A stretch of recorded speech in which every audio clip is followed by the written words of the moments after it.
कौन आपण भी आपणଙ୍କ ଜୀବନରେ ଅପାର ଧନ ଓ ଦୌଲତର ସ୍ୱପ୍ନ ଦେଖୁଛନ୍ତି କି?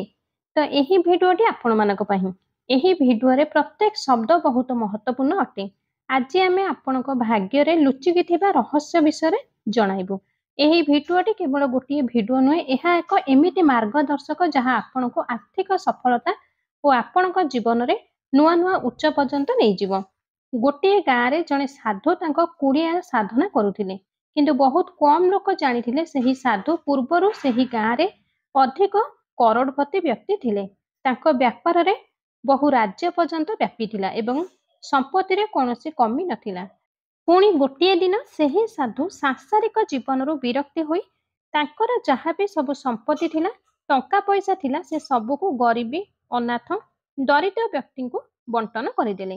ଏହାପରେ ଆଉ ଯାହା ସମ୍ପତ୍ତି ବଞ୍ଚିଥିଲା ସେ ସବୁକୁ ସେ ତାଙ୍କ ପିଲାଙ୍କୁ ଦେଇ ନିଜେ ସନ୍ନ୍ୟାସୀ ଧାରଣ କରିନେଲେ। ବର୍ଷକ ପରେ ସେହି ସାଧୁ ଆତ୍ମଜ୍ଞାନୀ ମାଧ୍ୟମରେ ବହୁତ ଆଗକୁ ବଢିଗଲେ। ଆଉ ଯେଉଁ ବ୍ୟକ୍ତି ତାଙ୍କ ସମସ୍ୟା ନେଇକି ସନ୍ନ୍ୟାସୀଙ୍କ ପାଖକୁ ଆସୁଥିଲେ, ସେ ତାଙ୍କ ଜ୍ଞାନ ଓ ଅନୁଭବର ଆଧାର ରୂପରେ ଠିକ୍ ମାଧ୍ୟମ ଦେଖାଇ ଦେବାକୁ ଚେଷ୍ଟା କରୁଥିଲେ।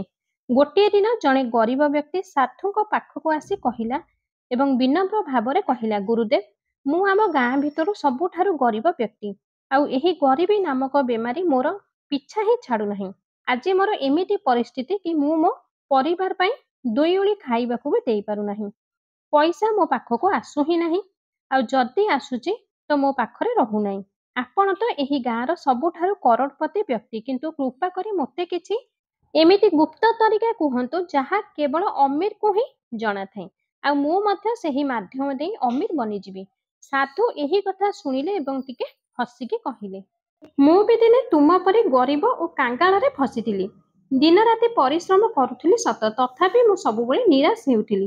ଅସଫଳତା ମୋର କେବେ ବି ପିଛା ଛାଡୁନଥିଲା, ଆଉ ମୁଁ ଭାବି ନେଇଥିଲି କି ଅମୀର ବନିବା ମୋ ଭାଗ୍ୟରେ ହିଁ ନାହିଁ। କିନ୍ତୁ ଗୋଟିଏ ଦିନ ମୁଁ ଅମୀର ବନିବାର ରହସ୍ୟ ଜାଣିନେଲି, ଆଉ ସେହି ରହସ୍ୟ ମୋ ଜୀବନର ମୋଡ଼ ପୁରା ବଦଳାଇ ଦେଲା।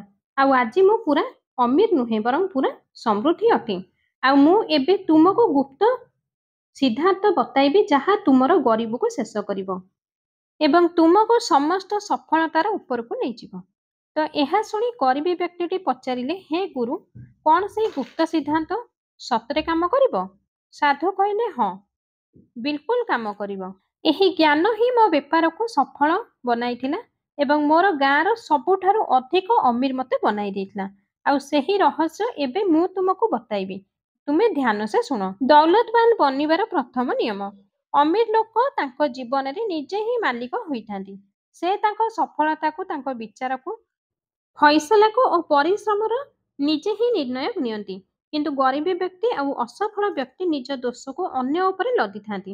ସେ ତାଙ୍କର ପରିସ୍ଥିତିକୁ, ପରିଶ୍ରମ କଥାକୁ, ଦୃଷ୍ଟିକୋଣକୁ, ନିଜ ଭାଗ୍ୟକୁ ସବୁବେଳେ ଦୋଷ ଦେଇଥାନ୍ତି। ଗରିବ ଲୋକ ସବୁବେଳେ ବୁଝିଥାନ୍ତି ଅର୍ଥ ବ୍ୟବସ୍ଥା ଆମର ଖରାପ, ଏଥିପାଇଁ ମୁଁ ଗରିବ, ସରକାର ଆମ ପାଇଁ କିଛି ବି କରୁନାହାନ୍ତି, ଆମ ମାଲିକ ଆମକୁ ଠିକ୍ ସେ ବେତନ ଦେଉନାହିଁ, ଜୀବନସାଥୀ ଆମର ସାଥ ଦେଉନାହିଁ, ଏହା ସହ ଭଗବାନଙ୍କର ଇଚ୍ଛା, ଆମ ବାପା ମା ମୋତେ ଠିକ୍ ସେ ପାଳିପାରି ନାହାନ୍ତି। ଏହିପରି ଗରିବୀ ଲୋକ ସବୁବେଳେ ଅନ୍ୟର ଦୋଷ ଦେଇଥାନ୍ତି। କିନ୍ତୁ ଯେ ପର୍ଯ୍ୟନ୍ତ ତୁମେ ନିଜ ଦୋଷକୁ ନିଜ ଉପରକୁ ନ ନେଇଛ, ଯେ ପର୍ଯ୍ୟନ୍ତ ତୁମେ ତୁମ ନିର୍ଣ୍ଣୟ ନିଜେ ନ ନେଇଛ, ସେ ପର୍ଯ୍ୟନ୍ତ ତୁମ ସମୃଦ୍ଧି ତୁମଠାରୁ ଦୂରରେ ରହିବ। ସଫଳତା ସେତେବେଳେ ଆସିବ ଯେତେବେଳେ ଏହା ମାନିବ କି ତୁମ ଜୀବନର ନିର୍ଣ୍ଣୟ କେବଳ ତୁମ ହାତରେ ହିଁ ଅଛି। ଗରିବ ଲୋକ ସବୁବେଳେ ଅନ୍ୟର ଦୋଷ ଦେଇଥାନ୍ତି, କିନ୍ତୁ ନିଜ ଦୋଷକୁ ମାନିବାକୁ ସବୁବେଳେ ନାରାଜ ଥାନ୍ତି। ଗରିବ ଲୋକ ସବୁବେଳେ ସବୁ ପରିସ୍ଥିତିରେ ବାହାନା ବନାଇଥାନ୍ତି, କିନ୍ତୁ ଅମୀର ବ୍ୟକ୍ତି ନିଜ ଭୁଲ ହାର ମାନି ଯାଇଥାନ୍ତି, ସଫଳତାର ସିଡ଼ି ବନାଇ ରଖିଥାନ୍ତି। ଆଉ ଦୌଲତମନ୍ତ ପ୍ରଥମ ନିୟମ, ନିଜ ଜୀବନରେ ପୁରା ଦାୟିତ୍ୱ ନିଜେ ନେବେ ଓ ଦୋଷାରୋପ ଛାଡ଼ିଦେବେ। ଯେଉଁ ଲୋକ ପଇସାକୁ ମହତ୍ତ୍ୱ ଦିଅନ୍ତି ନାହିଁ, ତାଙ୍କ ପାଖରେ ପଇସା କେବେ ବି ରୁହେ ନାହିଁ। ପଇସା ସେତେବେଳେ ଆପଣଙ୍କ ପାଖରେ ରହିବ ଯେବେ ଆପଣମାନେ ପଇସାର ମହତ୍ତ୍ୱ ବୁଝିବେ। ସାଧୁ କହିଲେ, ଯଦି ତୁମେ ଚାହୁଁଛ ପଇସା ତୁମ ଜୀବନରେ ରହୁନାହିଁ, ତ ପଇସାର ମହତ୍ତ୍ୱ ଦେବା ଆରମ୍ଭ କର। ପଇସାକୁ ଅଣଦେଖା କରିବା ହେତୁ ପଇସାକୁ ଭଲ ପାଅ। ପଇସାକୁ ଜଣାଅ କି ତୁମ ଜୀବନରେ ପଇସା କେତେ ଜରୁରୀ ଅଟେ। ଯେବେ ବି ପଇସା ତୁମ ପାଖକୁ ଆସୁଛି, ପଇସାକୁ ତୁମେ ସମ୍ମାନ ଦିଅ। ପଇସା ଯେବେ ତୁମ ପାଖକୁ ଆସୁଛି, ତ ପଇସାକୁ ବାର ବାର ଦେଖିକି କୁହ। ତୁମେ ମୋ ପାଖକୁ ବାର ବାର ଆସ, ମୁଁ ତୁମକୁ ସ୍ୱାଗତ କରିବା ପାଇଁ ପ୍ରସ୍ତୁତ ଅଛି। ଏହା ଯଦି ତୁମେ ପଇସାକୁ ବାର ବାର କହିବ ତ ପଇସା ତୁମ ପ୍ରତି ଦୃଷ୍ଟିକୋଣ ବଦଳିଯିବ। ଆଉ ଏହାପରେ ତୁମ ଜୀବନରେ ଏମିତି ଚମତ୍କାର ହେବାକୁ ଲାଗିବ ଯାହା ତୁମେ କେବେ ସ୍ୱପ୍ନରେ ବି ସୁଦ୍ଧା ଭାବିନଥିବ। କିନ୍ତୁ ଧ୍ୟାନ ରଖିବେ, ଏହାର ମାନେ ନୁହେଁ ଯେ ତୁମେ କଞ୍ଜୁସ, ଲୋଭୀ କିମ୍ବା ପଇସା ପାଇଁ ପାଗଳ ବନିଯିବ। ଏହାର ଅର୍ଥ ତୁମେ ପଇସାକୁ ସମ୍ମାନ ଦିଅ। ଯେତିକି ଦରକାର ଅଛି ସେତିକି ସମ୍ମାନ ଦିଅ। ସାଧୁ ପୁଣି କହିଲେ, ଯେଉଁ ଲୋକ କହିଥାନ୍ତି କି ପଇସାର କିଛି ବି ମହତ୍ତ୍ୱ ନଥାଏ, ସେ ନିଜ ନିଜକୁ ଧୋକା ଦେଇଥାନ୍ତି। କିନ୍ତୁ ପ୍ରତ୍ୟେକ ଗୃହସ୍ଥ ପାଇଁ ପଇସା ବହୁତ ଜରୁରୀ ଅଟେ। ଦୌଲତବାନ ବନିବାର ଦ୍ୱିତୀୟ ନିୟମ। ପଇସାରେ ଖେଳନ୍ତି ଜିତିବା ପାଇଁ, କିନ୍ତୁ ହାରିବା ପାଇଁ ପଇସାରେ ଖେଳନ୍ତୁ ନାହିଁ। ସାଧୁ ବୁଝାଇଲେ, ଅମିର ଲୋକ ପଇସାର ମହତ୍ତ୍ୱ ଜାଣିଥାନ୍ତି। ସେ କେବେ କୁହନ୍ତି ନାହିଁ କି ପଇସା ଜରୁରୀ ନୁହେଁ ବୋଲି। ଯଦି କିଏ ଏମିତି କହିଥାଏ ତ ସେ ସବୁବେଳେ କାଙ୍ଗାଳ ରହିଥାଏ। ସାଧୁ ପୁଣି କହିଲେ, ତୁମେ ତୁମର ବିଚାର ସଫଳତାର ଭାଗିଦାର ତୁମେ ନିଜେ ନେବ। ପଇସା କେବେ ହେଲେ ଖାଲିଟାରେ ଆସେ ନାହିଁ। ପଇସା ପାଇଁ କିଛି ପରିଶ୍ରମ ଓ ବୁଦ୍ଧି ଖଟାଇବାକୁ ପଡ଼ିଥାଏ। ଅମିର ଲୋକ ସବୁବେଳେ ପ୍ରଚୁର ଦୌଲତ ଓ ଧନବାନ ହେବାର ସ୍ୱପ୍ନ ଦେଖିଥାନ୍ତି। ତାଙ୍କର ଲକ୍ଷ୍ୟ କେବେ ବି ଅଳ୍ପ ପଇସା କମାଇବା ହୋଇନଥାଏ, ବରଂ ଏତେ ପଇସା କମେଇବେ ତାଙ୍କ ଜୀବନରେ କେବେ କିଛି କମି ନ ରହୁ। ଗରିବ ଲୋକ ପଇସାକୁ କେବଳ ହାରିବା ପାଇଁ ଭାବିଥାନ୍ତି। ତାଙ୍କ ଭାବନା ଥାଏ କି ତାଙ୍କ ପେଟ ସବୁବେଳେ ପୂରି ରହୁ। ବାସ୍, ତୁମର ଯେଉଁଭଳି ଭାବନା, ଯେଉଁପରି ନିର୍ଣ୍ଣୟ, ଯେଉଁପରି ସଫଳତା ପାଇଥାଅ, ତୁମକୁ ସେହିପରି ହିଁ ସବୁକିଛି ମିଳିଥାଏ। ତାପରେ ସାଧୁ କହିଲେ, ମଧ୍ୟମ ବ୍ୟକ୍ତି ସବୁବେଳେ ଆରାମଦାୟକ ଜୀବନ ଚାହିଁଥାନ୍ତି, କିନ୍ତୁ ଅମିର ଲୋକ ସବୁବେଳେ ଭାବିଥାନ୍ତି କି ଆମ ମନପସନ୍ଦର ଜିନିଷ କିଣିବା ପାଇଁ ଆମକୁ କେତେ ଆଉ କମେଇବାକୁ ପଡ଼ିବ।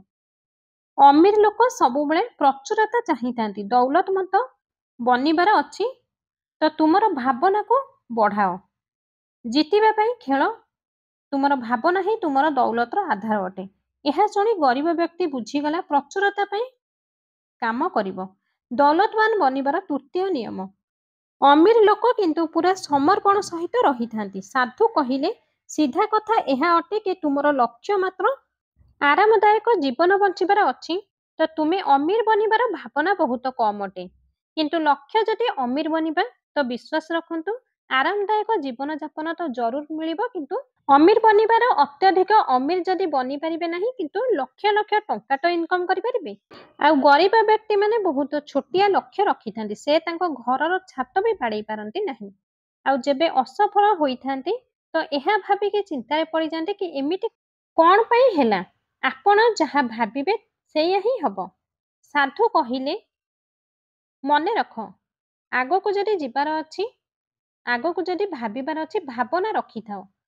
ତୁମେ ଅମିର ବନିବାକୁ ଚାହୁଁଛ ତ ତୁମର ଲକ୍ଷ୍ୟ କେବଳ କାମ କରିବା ଏବଂ ଆରାମଦାୟକ ଜୀବନ ନୁହେଁ, ବରଂ ତୁମର ଲକ୍ଷ୍ୟ ଏହା ହେବା ଉଚିତ କି ତୁମେ ଅମିର ବନିବ। ଚତୁର୍ଥ ନିୟମ। ସମର୍ପଣ। ଆଉ ସମର୍ପଣର ଅର୍ଥ ହେଉଛି ବିନା କିଛି ସଂକୋଚରେ, ବିନା ଭାବିଚିନ୍ତି, ପୁରା ନିଷ୍ଠା ସଚ୍ଚାଦାର ସହ କୌଣସି ଲକ୍ଷ୍ୟ ପ୍ରତି ଆମକୁ ମାଡ଼ିବାର ଅଛି। ସେ ଦିନ ହେଉ କି ରାତି, ଖରା ହେଉ କି ବର୍ଷା, ପ୍ରତିଟି ପରିସ୍ଥିତିରେ ନିଜ କର୍ମ ପାଇଁ କାମ କରିଚାଲ।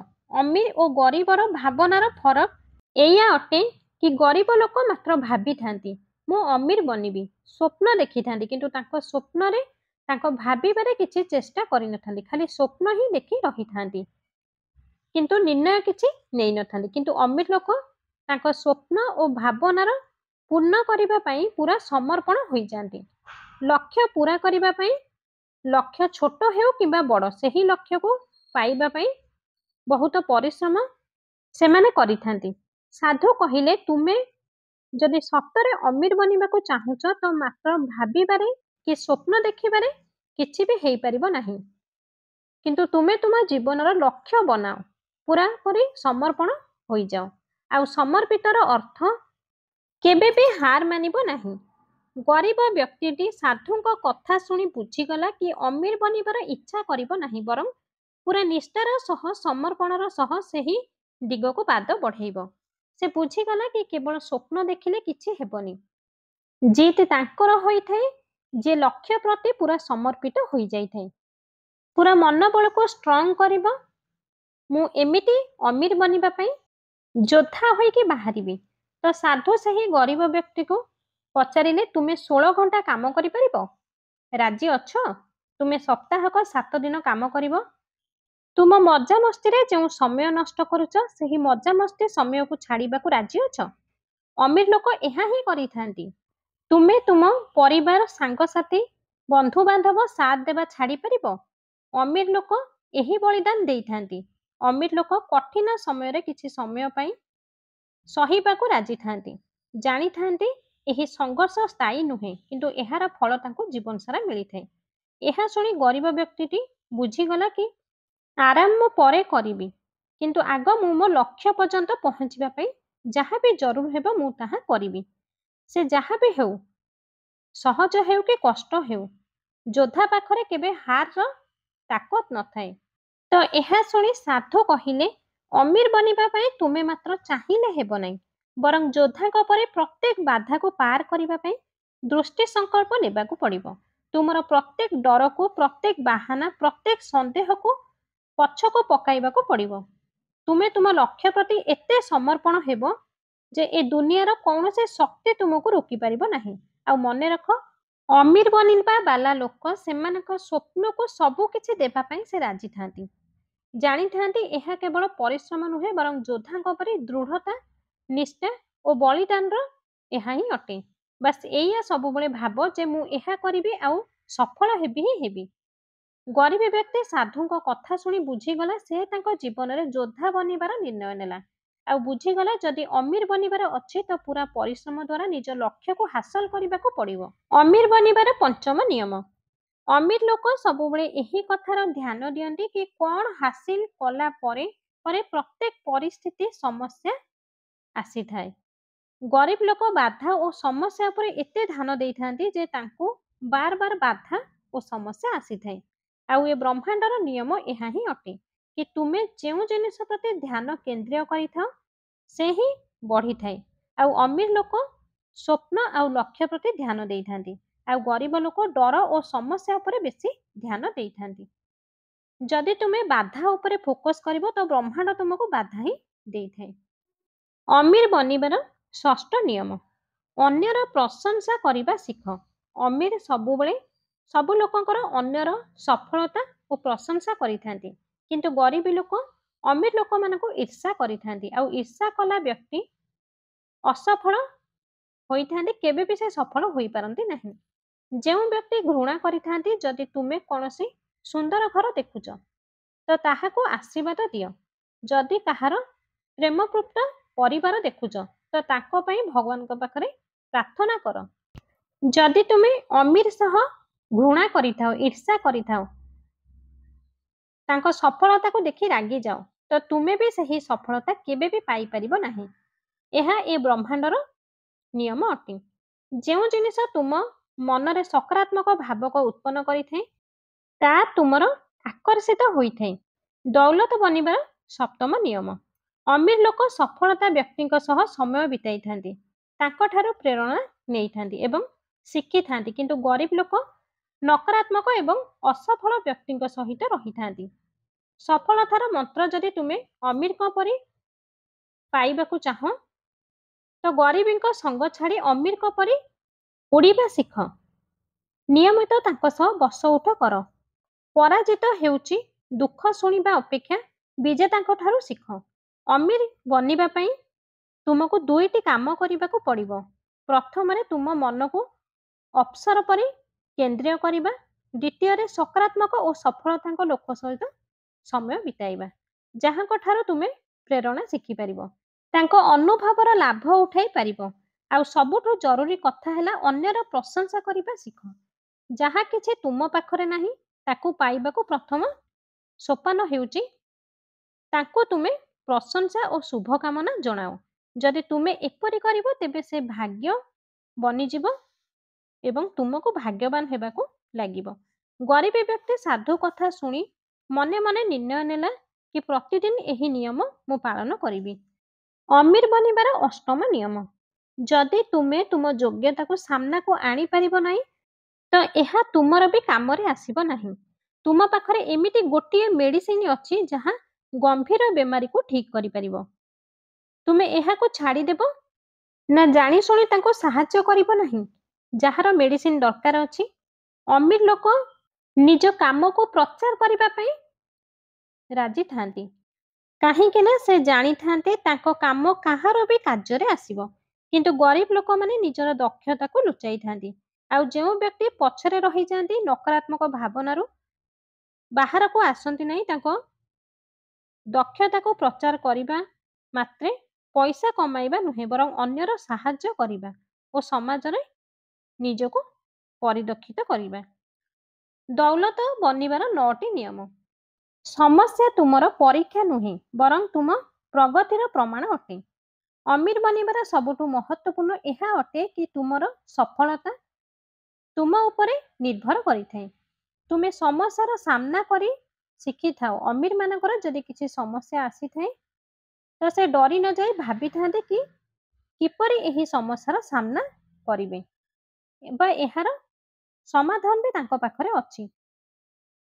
ସମସ୍ୟାର ଏମିତି ଦୌଲତ ଅପେକ୍ଷା ସାମ୍ନା କରିଥାନ୍ତି, କିନ୍ତୁ ଗରିବ ଲୋକ ସମସ୍ୟା ଆଗରେ ନିଜକୁ ବଳି ଦେଇଥାନ୍ତି। ପ୍ରତ୍ୟେକ ସମସ୍ୟାକୁ ନିଜର ଭାଗ୍ୟ ମାନି ନେଇଥାନ୍ତି।